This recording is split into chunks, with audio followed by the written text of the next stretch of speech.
زحمت اس لیے دی ہے کہ آج کا جو 2/3 اجلاس تھا وہ معیشت کے اوپر گفتگو میں صرف ہوا، اور اس وقت پاکستان چونکہ ویسے بھی ہم بجٹ کی طرف جا رہے ہیں اور تمام جو گفتگو ہے وہ معیشت کے ارد گرد ہے۔ اسد عمر صاحب کو زحمت دی ہے کہ وہ اس کے اوپر ایک ہمیں پورا ایک فریم ورک اور پورا ایک اس کا منظرنامہ ہمارے سامنے رکھ دیں جو اس وقت پاکستان کی معیشت کا ہے۔ اس سے پہلے جو آج کے کچھ ایڈمنسٹریٹو فیصلے ہیں وہ میں آپ کے سامنے رکھ دیتا ہوں۔ سب سے پہلے تو میں آج آپ کو یہ بتانا چاہتا ہوں کہ پاکستان کی تاریخ میں پہلا پیپر لیس کیبنٹ کا اجلاس آج ہوا۔ آج کابینہ کے اجلاس میں کوئی کاغذ جو ہے وہ نہیں ہوا، یہ پاکستان کی تاریخ میں پہلی بار ہوا ہے۔ اور تھوڑا سا میں آپ کو یہاں پہ یہ بھی بتاتا چلوں کہ پاکستان کی تاریخ کی جو سب سے زیادہ کیبنٹ میٹنگز ہوئی ہیں وہ بھی اسی حکومت میں ہوئی ہیں، اور یہ ایک جمہوریت کا جو لوگ پرچار کرتے ہیں ان کے آپ کمپیریزن کریں اور ہمارے ساتھ جو موجودہ حکومت کے ساتھ کمپیریزن کریں تو آپ کے سامنے چیزیں جو ہیں وہ آ جائیں گی۔ اس وقت تک جو کل اگر آپ پچھلے 10 سالوں میں یعنی 2008 آنورڈ دیکھیں گے تو 226 میٹنگز جو ہیں وہ کابینہ کی ہو چکی ہیں۔ پیپلز پارٹی نے 67 میٹنگز کابینہ کی تھیں، اور پی ایم ایل این جو آپ کہہ رہی ہے کہ ووٹ کو عزت دو اور جمہوریت اور یہ اور وہ، کل ان کے دور میں 5/6/2013 سے 30/6/2016 تک کے 3 سالوں میں انہوں نے صرف 23 میٹنگز کی۔ اس کے بعد پھر سپریم کورٹ کا جب فیصلہ آیا تو پھر اس میں جو ہے وہ کچھ اضافہ ہوا۔ اس کے ساتھ ساتھ جو کیبنٹ کمیٹیز کی میٹنگز ہیں جو کہ ایک روح ہے ایک کسی بھی سسٹم کی، وہ آپ کو میں بتا دوں کہ پیپلز پارٹی کے دور میں اور پی ایم ایل این کے دور میں ایک بھی کیبنٹ کمیٹی کی میٹنگ جو ہے وہ نہیں ہوئی۔ انسٹیٹیوشنل ریفارمز کے اوپر، اسٹیٹ اونڈ انٹرپرائزز کے اوپر، نیشنل اکنامک ریفارمز کے اوپر اور سی پیک کے اوپر، اس کے ساتھ پرائیویٹائزیشن کے اوپر جو ہے 6 ہوئیں اور پی ایم ایل این کے دور میں 21 ہوئیں۔ اس کے ساتھ اکنامک کوآرڈینیشن کا کیبنٹ کمیٹی اور ایکنک کی پیپلز پارٹی کے دور میں 6 ہوئیں، پی ایم ایل این کے دور میں 21 ہوئیں اور ہمارے دور میں 16 ہوئیں۔ کل ملا کر کے جو 720 کیبنٹ کمیٹی میٹنگز ہوئی ہیں ان میں جو پی ٹی آئی کی حکومت ہے اس کی 382 میٹنگز ہوئی ہیں، پی ایم ایل این کی حکومت میں 193 ہوئی تھیں اور پیپلز پارٹی کے دور میں 145 ہوئی تھیں۔ تو جسٹ ایک کمپیریزن کہ یہ جو حکومت اس وقت چل رہی ہے یہ کتنی کلیکٹیو حکومت ہے، کتنی ایک اجتماعی حکومت ہے، اور یہ سارے جو فیصلہ سازی ہے وہ کیسے ہو رہی ہے۔ کابینہ کے اجلاس کے آغاز میں ہی آج ڈاکٹر شیریں مزاری صاحبہ کے بھائی اور پھر وزیر ہوا بازی غلام سرور خان صاحب کے بھائی کی رحلت کے اوپر دکھ کا اظہار کیا گیا اور فاتحہ پڑھی گئی۔ اس کے بعد کابینہ نے معاشی وزیر اعظم صاحب نے جو معاشی ٹیم ہے اپنی اس کو خراج تحسین پیش کیا کہ جس برے حالات میں ہم نے معیشت سنبھالی تھی اور اب الحمدللہ ایک سٹیبلٹی کی طرف، استحکام کی طرف بڑھتے ہوئے نظر آ رہے ہیں، اس کی تفصیلات اسد عمر صاحب ابھی آپ کے سامنے رکھیں گے۔ اس کے بعد جو ہماری فارن آفس ہے شاہ محمود قریشی صاحب کی سربراہی میں جو فلسطین کے مسئلے کو لے کر کے خصوصاً جو پاکستان نے ایک بہت ہی قائدانہ رول ادا کیا، اس میں ہماری فارن سروس نے، ہمارے فارن آفس نے، شاہ محمود قریشی صاحب نے، اس کے اوپر وزیر اعظم صاحب نے ان کو جو ہے وہ تحسین پیش کی۔ ترکی اور سعودی عربیہ کے جو تعلقات میں ایک بہتری نظر آ رہی ہے، کابینہ نے اس کو ویلکم کیا ہے، اور یہ ہم سمجھتے ہیں کہ ترکی اور سعودی عربیہ کے تعلقات، اس سے پہلے وزیر اعظم ترکی اور ایران اور سعودی عربیہ کے تعلقات کے اوپر اپنی واضح رائے کا اظہار کر چکے ہیں، اور ہم یہ سمجھتے ہیں کہ مسلم امہ کے درمیان جو رنجشیں ہیں ان کا کم ہونے کا جو ہے وہ دنیا میں استحکام بھی اس سے آئے گا، اور ظاہر ہے کہ اس کا فائدہ مسلم امہ کو بھی پہنچے گا، اور ہم اس عمل کو سراہتے ہیں۔ اسی طریقے سے حالیہ دنوں میں مسئلہ کشمیر کے اوپر جو پیش رفت ہوئی اس کے اوپر بھی وزیر اعظم نے جو ہمارا فارن منسٹر صاحب کو اور ان کی ٹیم کو جو ہے وہ سراہا۔ ایجنڈا نمبر 1 کے طور کے اوپر جو الیکٹورل ریفارمز ہیں ان کے اوپر پریزنٹیشن دی بابر اعوان صاحب نے، اور وہ تمام بل جو اب ہم جمع کرا چکے ہیں وہ اس کے جو شک وائز انہوں نے بتایا کہ کس طرح سے ہم آگے اس میں جو ہے وہ جانا چاہ رہے ہیں۔ الیکٹرانک ووٹنگ مشین جو ہے یہ ایک بہت ہی اہم اصلاحات کا حصہ ہے جو پی ٹی آئی کی گورنمنٹ لانا چاہتی ہے۔ ہمیں الیکشن کمیشن کے ویب سائٹ کے اوپر پچھلے دنوں جس طریقے سے اس کے اوپر ایک ٹویٹ آئی اور ایک فیس بک پیج کے اوپر جو رپورٹ آئی، کابینہ نے اس کے اوپر شدید تشویش کا اظہار کیا ہے، اور ہم سمجھتے ہیں کہ الیکشن کمیشن کو جو کارروائی اب تک انہوں نے اپنی میڈیا ٹیم کے اور خصوصاً وہ لوگوں کے جو سوشل میڈیا ٹیم چلا رہے ہیں ان کے خلاف کی ہے، اس کو منظر عام پہ لانا چاہیے، اور ہم الیکشن کمیشن کی کارروائی کے منتظر ہیں، اور ہم سمجھتے ہیں کہ چیف الیکشن کمشنر کو اس کے اوپر باقاعدہ وضاحت پیش کرنی چاہیے کہ ان کا پیج جو ہے وہ کیسے مس یوز ہوا۔ ہمیں یہ بھی یہاں پہ مجھے یہ بتاتے ہوئے خوشی ہے کہ جو بار ایسوسیشنز کی ملاقات ہوئی مجھ سے، راولپنڈی ڈسٹرکٹ بار ایسوسیشن نے، راولپنڈی جو ہائی کورٹ بار ایسوسیشن ہے، اس کے بعد جو پریس کلبز کے لوگ جن کی ملاقات ہوئی، اور پارلیمنٹری رپورٹرز ایسوسیشن نے اس بات کے اوپر اس خواہش کا اظہار کیا ہے کہ ان کے انتخابات جو ہیں ان کو ای وی ایم کی سہولت دی جائے اور وہ اپنے اگلے انتخابات ای وی ایمز کے اوپر کرا سکیں۔ تو جو پریس کلبز اور بار کاؤنسلز اپنے انتخابات ای وی ایمز کے اوپر لے کے جانا چاہیں گے، ہم ان کی بھرپور ان کو جو ہے وہ تعاون دیں گے، اور انشاءاللہ یہ اس کا فائدہ یہ بھی ہو جائے گا کہ تمام لوگ خود اس کو جو ہے وہ ٹیسٹ بھی کر سکیں گے۔ اوورسیز پاکستانیز کی ووٹ جو ہے وہ پی ٹی آئی کا ایک بہت ہی اہم حصہ ہے ہمارے ایجنڈے کا، ہمارے جو پولیٹیکل پلان ہے اس کا، اور ہم چاہتے ہیں کہ اس کو فوری طور کے اوپر مین سٹریم میں لایا جائے، ان کو فیسیلیٹیٹ کیا جائے۔ 8.5 ملین یعنی 85 لاکھ اوورسیز پاکستانیز کے پاس اس وقت نائکوپ کارڈ ہے، اور ہم سمجھتے ہیں کہ الیکشن کمیشن کو فوری طور کے اوپر اقدامات کرنے چاہیے ان لوگوں کو مین سٹریم میں لانے کے لیے۔ آج پی ٹی وی کے نئے بورڈ کی منظوری دی ہے کابینہ نے، اور سیکرٹری انفارمیشن جو ہیں وہ پی ٹی وی بورڈ کی چیئرمین ہوں گی، اس کے ساتھ ڈائریکٹر جنرل ریڈیو اور پرنسپل انفارمیشن آفیسر جو ہیں وہ بھی بورڈ کے ممبر ہوں گے۔ بوسنیا ہرزیگوینیا کو کرونا وبا سے مقابلہ کرنے کے حوالے سے معاونت فراہم کرنے کا فیصلہ کیا گیا ہے، اور کابینہ نے کووڈ سے متعلقہ طبی جو سامان ہے اور دیگر ادویات وہ بوسنیا ہرزیگوینیا بھجوانے کا فیصلہ دیا ہے، اس کی منظوری دی ہے۔ ریحان حامد صاحب کو chief executive officer Hyderabad electric supply company تعینات کرنے کی منظوری دی گئی ہے۔ کابینہ کمیٹی برائے دراجاتی اصلاحات کے 29 اپریل 2021 کے اجلاس میں لیے گئے فیصلوں کی توثیق۔ کابینہ نے national transmission and dispatch company کے مینیجنگ ڈائریکٹر کے عہدے کی ذمہ داریاں عارضی طور کے اوپر محمد ایوب، یہ ڈپٹی مینیجنگ ڈائریکٹر ہیں این ٹی ڈی سی کے، ان کو تفویض کی ہیں۔ کابینہ کی جانب سے اعزاز احمد کو مینیجنگ ڈائریکٹر تعینات کرنے کی منظوری دے چکی ہے، لیکن وہ اگست میں اپنی ذمہ داریاں سنبھالنے کی پوزیشن میں ہوں گے، اور اگست تک ایک عارضی بندوبست کیا گیا ہے تاکہ جب تک اعزاز صاحب جو ہیں وہ واپس آتے ہیں تو وہ اپنی ذمہ داریاں سنبھال سکیں۔ تحریک لبیک پاکستان کو آپ کو معلوم ہے کالعدم قرار دیا گیا تھا، اور اس جماعت نے اپنی جو کالعدم قرار دینے کا جو عمل ہے اس کے اوپر نظر ثانی کی درخواست حکومت کو دی ہے۔ اس کے لیے ہمارے جو قانون ہے اینٹی ٹیررزم ایکٹ کے تحت ایک پروسیس دیا گیا ہے، جس کے ذریعے جو ایک کمیٹی جو ہے وہ تشکیل دی جاتی ہے وزارت داخلہ کی جانب سے، جو نظر ثانی کی اس طرح کی اپیلوں کو سماعت کرتی ہے اور پھر اپنی ریکمنڈیشنز جو ہیں وہ کابینہ کو پیش کرتی ہے۔ اس کمیٹی کی تشکیل کی آج منظوری دی گئی ہے۔ اس کو پراسکرپشن ریویو کمیٹی جو ہے اس کو کہا جاتا ہے۔ Chief executive officer Pakistan housing authority foundation تعینات کرنے کی سمری جو ہے وہ مؤخر کر دی گئی ہے۔ منیر اعظم صاحب کو کیپٹن ریٹائرڈ منیر اعظم پاکستان ایڈمنسٹریٹو سروسز BS20 کو چیئرمین پاکستان ٹبیکو بورڈ تعینات کرنے کی منظوری دی گئی ہے۔ اس کے بعد ایک اور بہت اہم فیصلہ کنٹونمنٹ بورڈز میں جو ہے وہ انتخابات کرانے کا فیصلہ کیا گیا ہے، اور اس کے لیے وزارت دفاع کو ہدایت کی گئی ہے کہ وہ کنٹونمنٹ بورڈز میں انتخابات کا شیڈیول جو ہے وہ اعلان کرے اور تاریخ اور پروگرام کا اعلان کر دیا جائے۔ کابینہ نے افغان پاکستان ٹرانزٹ ٹریڈ معاہدے میں 6 ماہ کی توسیع کی منظوری دی ہے.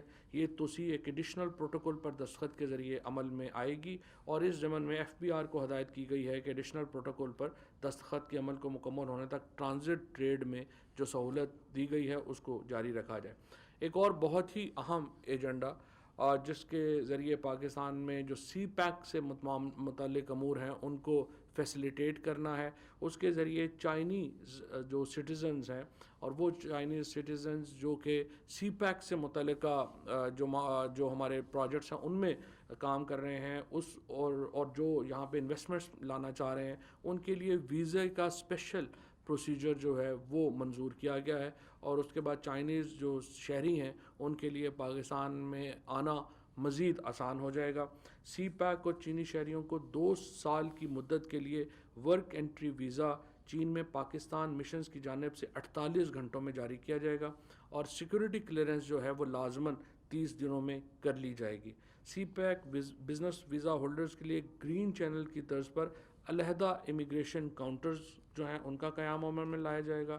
ورک بزنس ویزا میں سی پیک ویزا کی ایک علیحدہ سب کیٹیگری کے قیام کا فیصلہ جو ہے وہ کیا گیا ہے. اسی طرح چین میں پاکستانی مشن اور وزارت داخلہ میں سی پیک درخواستوں پر غور کے لیے علیحدہ ڈیسک جو ہیں وہ قائم کیے جائیں گے اور اس کا مقصد یہ ہے کہ ہم جو چائنیز شہری اور سی پیک سے متعلقہ جو لوگ ہیں ان کو پاکستان میں آمد و رفت کی سہولت جو ہے وہ دے سکیں. اب جو اصل ہمارا آج کا مدعا رہا جو معیشت رہی اس پہ میں اسد عمر صاحب سے درخواست کروں گا کہ قوم کو اس پہ پرائز کریں. ابھی بعد میں. اچھا جی اب بھی معیشت کی بات کرتے ہیں لیکن اس سے پہلے میں یہ جو فواد ابھی سنا رہے تھے میں فواد کی اردو سن رہا تھا. یار آپ کو تو میں کراچی کے میئر سے بولتا ہوں کہ کراچی کی اعزازی رکنیت ملنی چاہیے, اتنی خوبصورت اردو بولتے ہیں آپ. اچھا جی معیشت کے اوپر آ جائیں جی. پچھلے چند دنوں سے جب سے وہ نیشنل اکاؤنٹس کمیٹی جو ہے اس نے اعداد و شمار پیش کیے ہیں اور انہوں نے اپنا تخمینہ ایک پروویژنل ایسٹیمیٹ دیا ہے کہ معیشت کا اس سال کتنا اضافہ ہوا ہے, تو بڑی دھواں اس کے اوپر بحث ہو رہی ہے. تو آج کابینہ کے اندر بھی ہم اسی کا جائزہ لے رہے تھے اور کابینہ کے ساتھ میں نے شیئر کیا کہ کیا بنیادی محرکات ہیں جس کی وجہ سے ہمیں گروتھ زیادہ نظر آ رہی ہے. اچھا یہ اب کوئی ٹیکنیکل کو 2 اور 2 4 والی تو ڈسکشن میں نے کرنی نہیں یہاں پر, وہ ٹیکنیکل ڈسکشن بھی کی جا سکتی ہے. بنیادی طور پہ ہم نے دیکھنا ہے کہ کیا یہ جو گروتھ ہمیں نظر آ رہی ہے, جو معیشت کے اندر جان نظر آ رہی ہے, اس کی کوئی بنیاد ہے.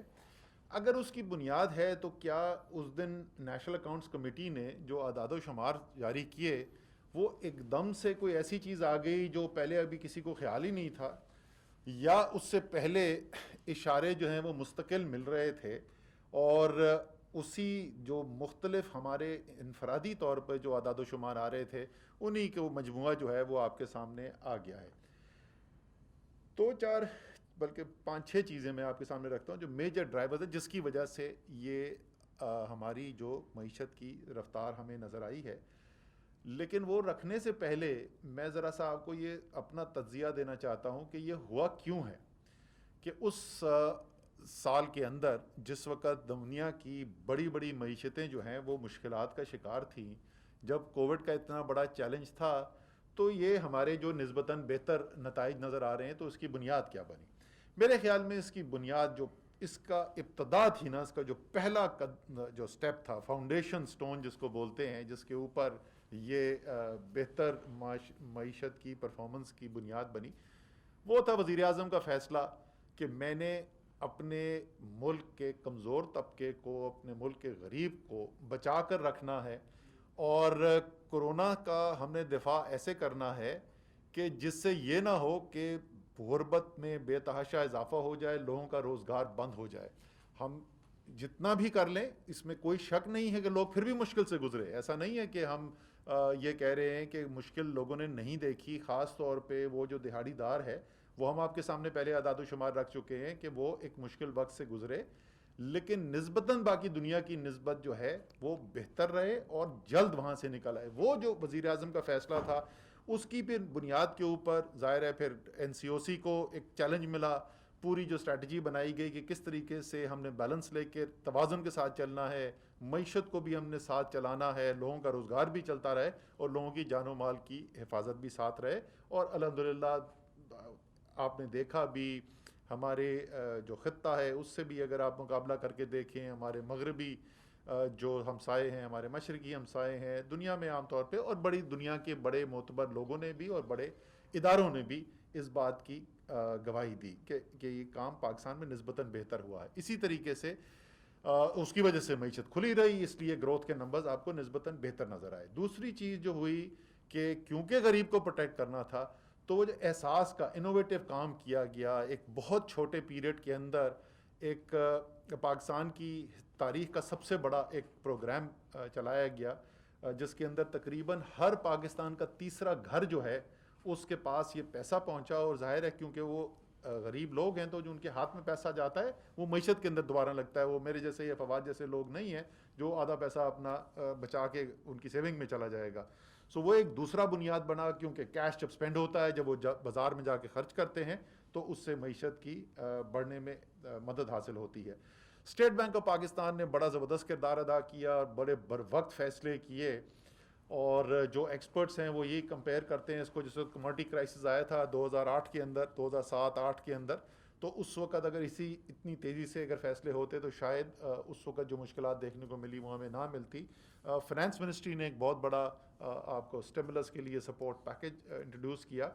اور یہ اسٹیٹ بینک کے فنانس منسٹری کے دونوں کے جو کام تھے، اس میں جو اعداد و شمار ہیں کہ کتنا پیسہ دیا، اس سے زیادہ جو کانفیڈنس بزنس کو آیا، جو ایک خطرہ تھا کہ بزنس جو ہے وہ بالکل اپنی کاروبار بند کرنے شروع کر دیں گے، لوگوں کو نوکریوں سے نکال دیں گے، اس سے بچنے میں بہت بڑی مدد حاصل ہوئی. پھر وزیر اعظم نے خود ذاتی طور پہ جس چیز کو لیڈ کیا وہ کنسٹرکشن کا کام. آپ کو پتہ ہے اربن لیبر سب سے زیادہ، جو اربن لوگ جو دہاڑی دار ہوتے ہیں، جو سب سے زیادہ کمائی آتی ہے وہ کنسٹرکشن کے ذریعے آتی ہے.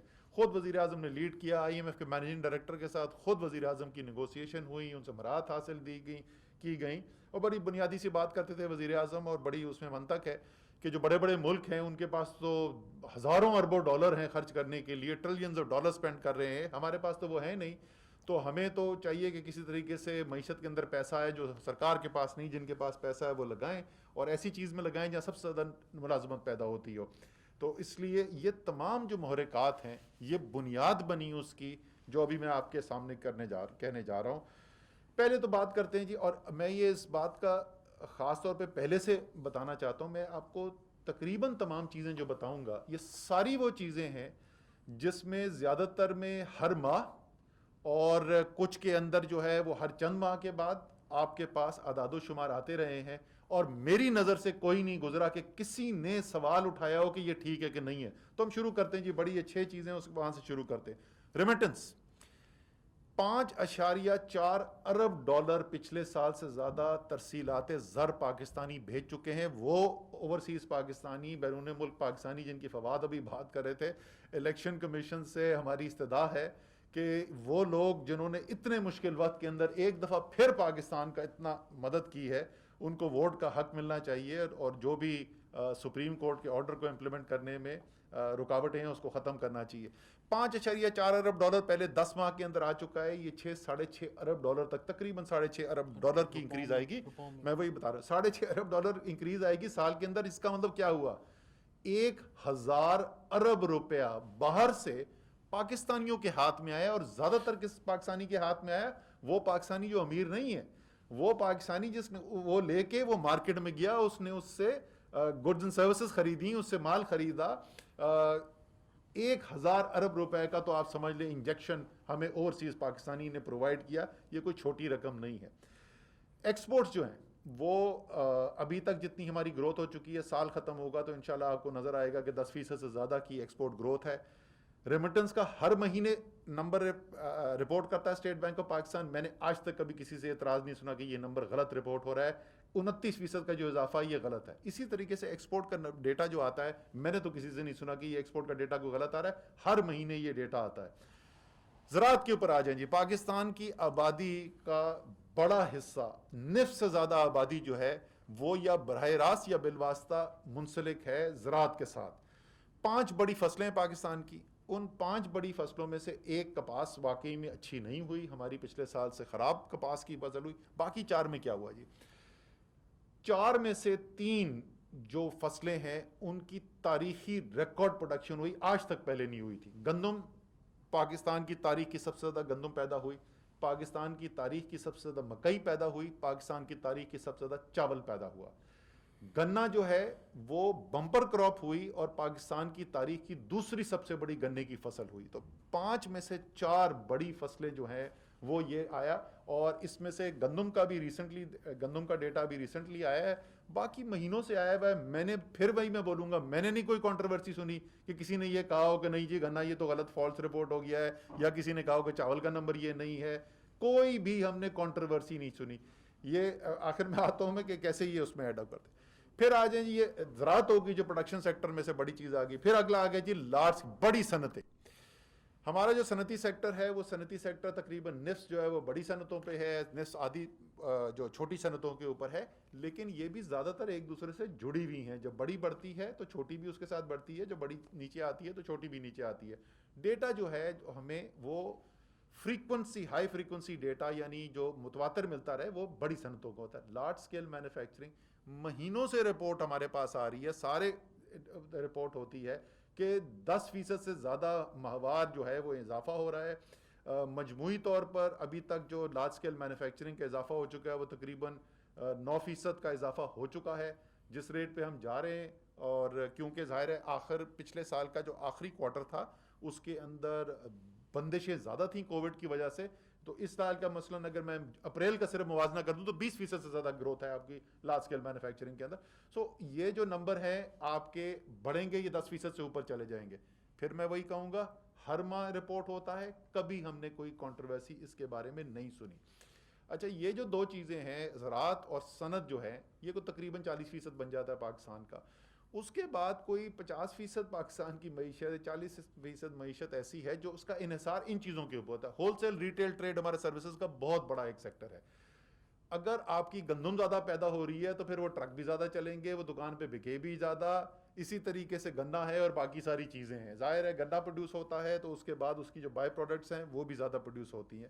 تو وہ منطقی بات ہے کہ اگر آپ کو یہ پروڈکشن سیکٹر میں آپ کو اتنی گروتھ نظر آ رہی ہے تو اس سے جو جڑے ہوئے سروسز کے سیکٹر ہیں اس کے ساتھ اس کے اندر اتنی ہی گروتھ آئے گی۔ پھر ایک بہت بڑا سیکٹر جو سروسز سیکٹر کے اندر فال کرتا ہے وہ کنسٹرکشن ہے۔ کنسٹرکشن کی آپ کو ہم پہلے بات کر چکے ہیں۔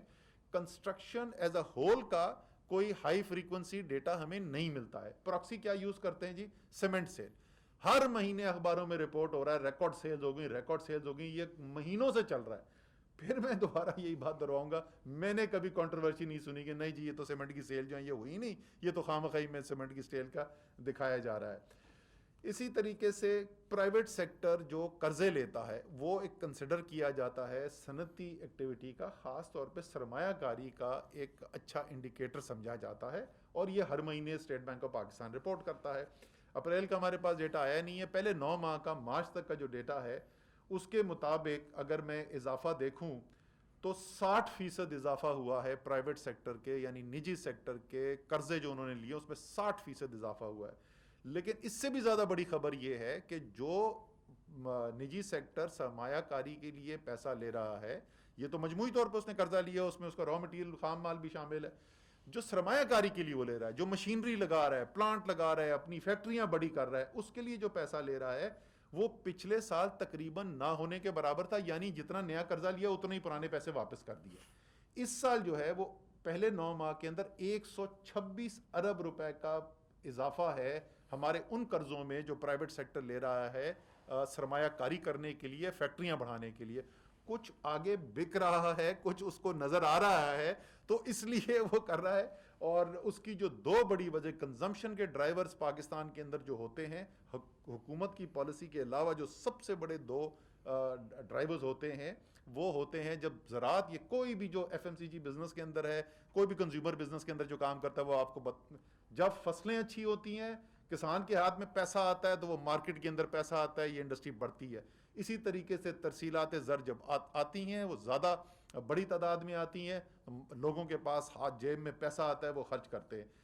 تمام یہ چیزیں، احساس کا پیسہ، تاریخی ریکارڈ 200 ارب روپے دے دیے گئے ایک چھوٹے سے پیریڈ کے اندر لوگوں کو مشکلات سے بچانے کے لیے۔ وہ 200 ارب روپے جن کے ہاتھ میں آیا انہوں نے جا کے مارکیٹ کے اندر پیسہ لگایا۔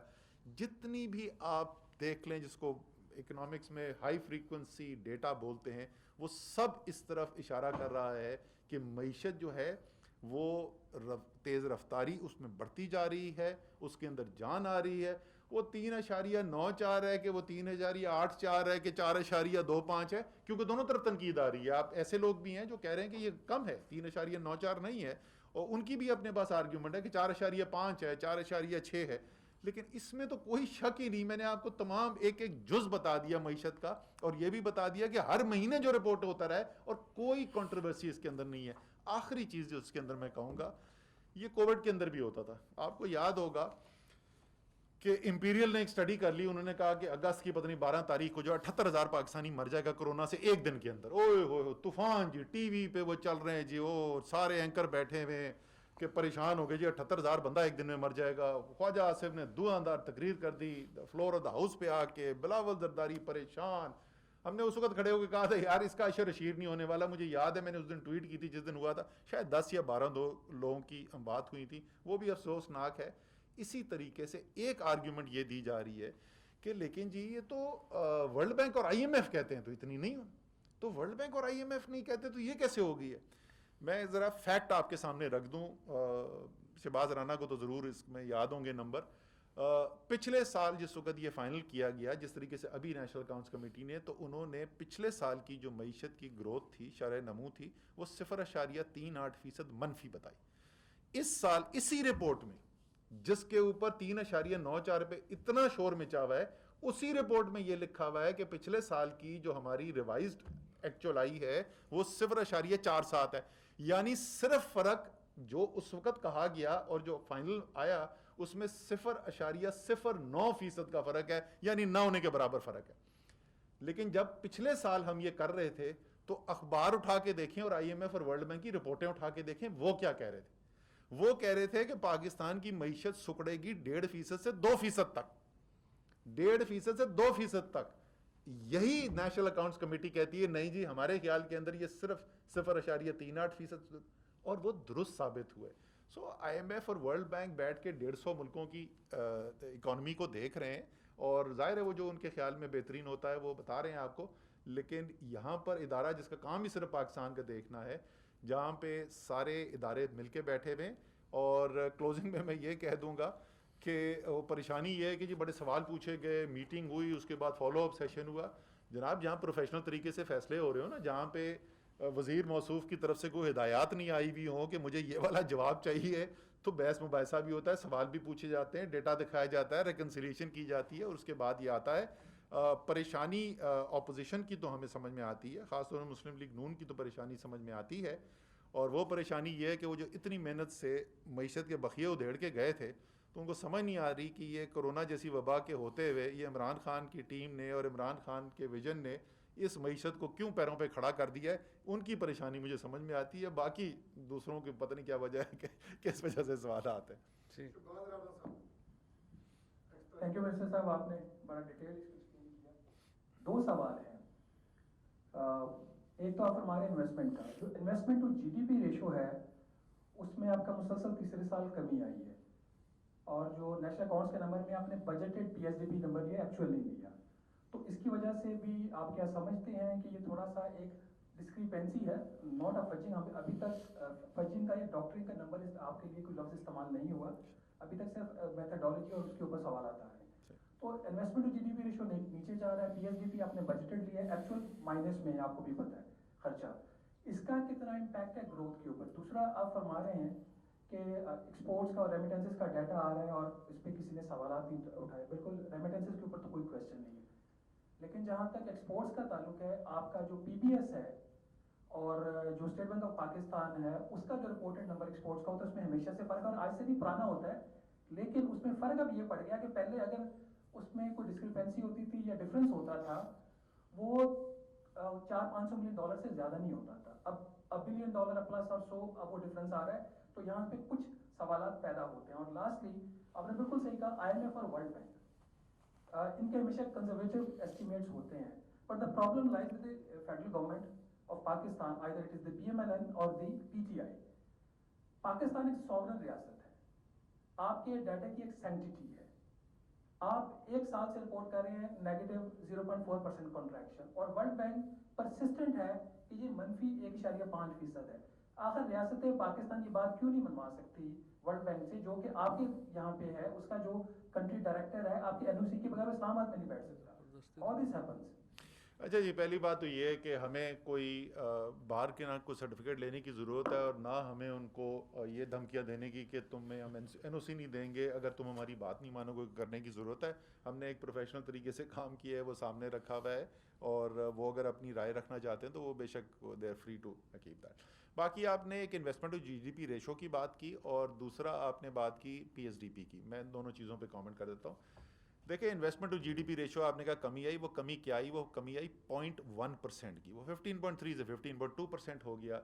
آپ کو پتہ ہے کہ انویسٹمنٹ کا براہ راست جو تعلق ہوتا ہے معیشت کے ساتھ وہ ریلیٹیولی لمیٹڈ ہوتا ہے. اصل جو ہے وہ اس سے جو رزلٹنٹ آتی ہے اس کو آپ ضرور سمجھتے ہوں گے. آئی کور آپ کو پتا ہے ان پٹ کیپٹل آؤٹ پٹ ریشو ہے. ان پٹ کیپٹل آؤٹ پٹ ریشوز جو ہیں وہ میننگ فل ہوتے ہیں اوور اے لانگ رن.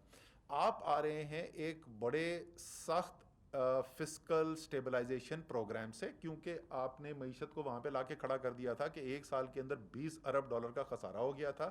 جب آپ جا کے بریکیں لگاتے ہیں اس خسارے کو روکنے کے لیے تو آپ کی کیپیسٹی انڈر یوٹیلائزیشن کریٹ ہوتی ہے. تو بغیر سرمایہ کاری ہوئے بھی آپ بڑی لاجکلی بڑی اسٹرانگ گروتھ اچیو کر سکتے ہیں, بیکاز آپ کے پاس ان یوٹیلائز کیپیسٹی ہے.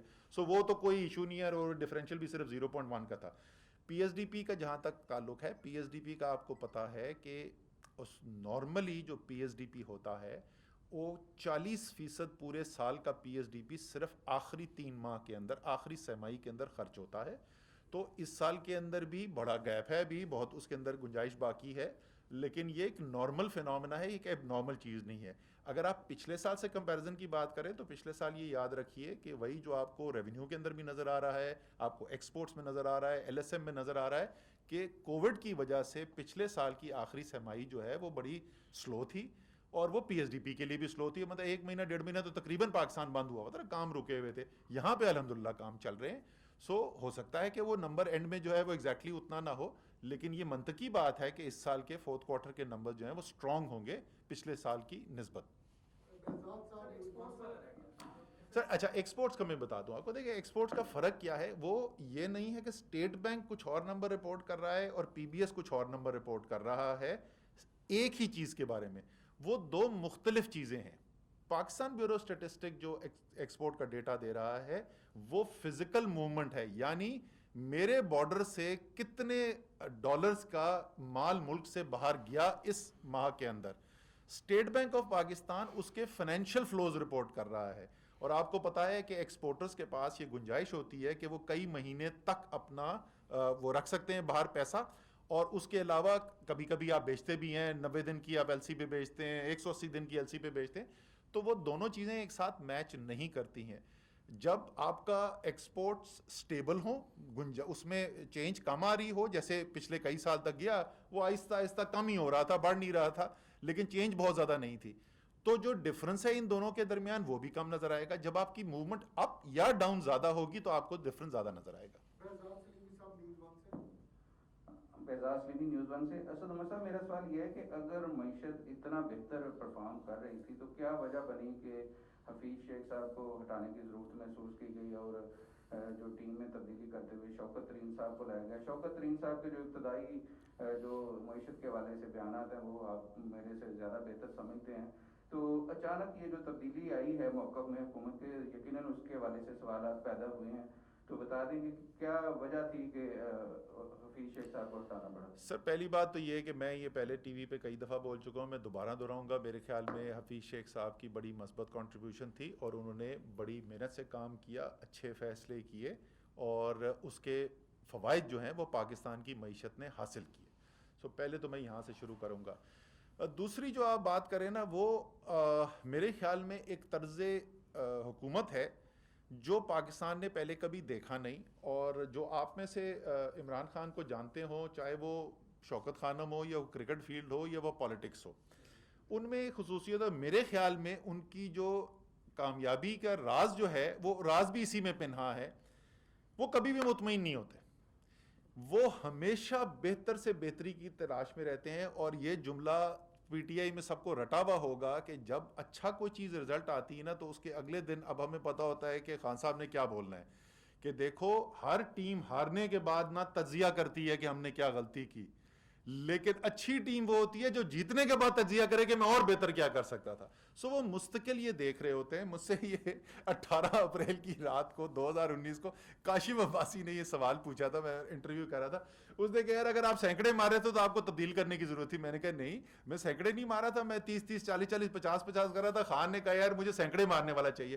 سو ریزنز وہ وزیر اعظم کی اپنی جستجو ہے. اس کا مطلب یہ بالکل قطعی طور پر نہیں ہے. میرے خیال میں شبلی فراز بڑا اچھا کام کر رہے تھے ایز انفارمیشن منسٹر. اب پرائم منسٹر نے کہا کہ یار اس وقت مجھے فواد چودھری زیادہ بہتر فٹ لگتا ہے, فواد چودھری کو لے کے آئے جائے. یہ اسٹائل آف گورننس ہے, یہ کوئی انڈائٹمنٹ آف پرفارمنس نہیں ہے.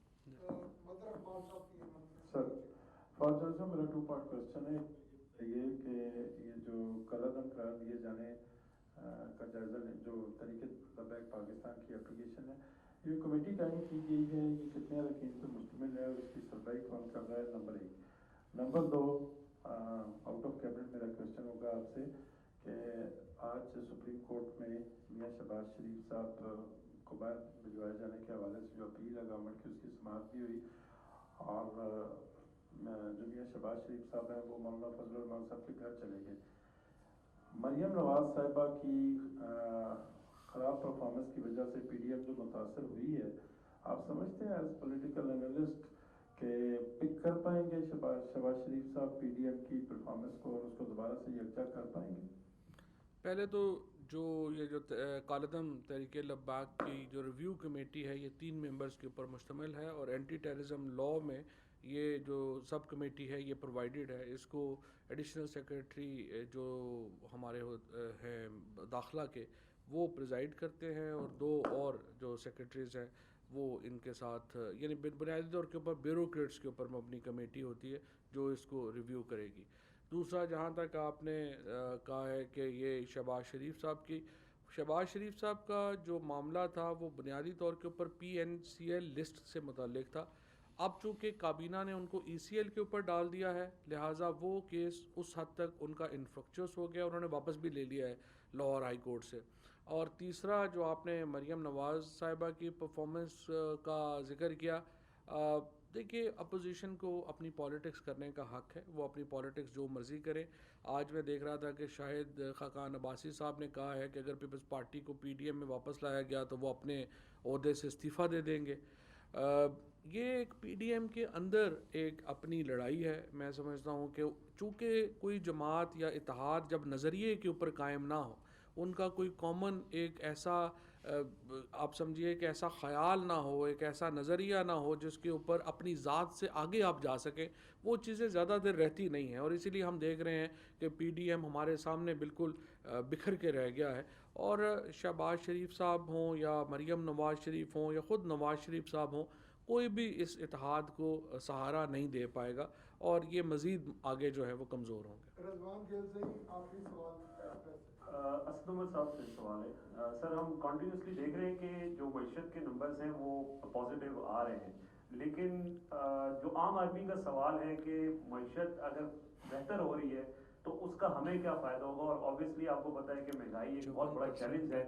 آپ نے بتایا کہ ایگریکلچر گروتھ بڑی ہوئی ہے, اور یہ ظاہر ہے اس کا بھی مہنگائی پہ اثر تو ہونا چاہیے. تو کیا یہ انتظامی فیلئر ہے کہ وہ جو اس کا ثمرات ہیں وہ عوام تک نہیں مل رہے, یا آگے ہم ایکسپیکٹ کر رہے ہیں کہ مہنگائی کم ہوگی, اور کب تک عوام جو ہے وہ امید رکھیں؟ دیکھیں, پہلی بات تو یہ کہ اس کے ثمرات عوام کو نظر آ رہے ہیں کہ نہیں آ رہے. جیسے ہم نے کہا کہ 60% سے زیادہ آبادی جس کا زراعت کے اوپر انحصار ہے, اگر آپ ان سے جا کے دیکھیں بات کریں تو جو سینکڑوں اربوں روپیہ معیشت کے اندر زراعت کے پاس زیادہ گیا ہے, یہ بہتر جو 1100 ارب روپیہ, تو وہ ثمرات اس کے نظر آ رہے ہیں. وہ اس کی زندگی میں اس کو بہتری نظر آ رہی ہے, اس لیے وہ موٹر سائیکلیں اتنی زیادہ خرید رہا ہے.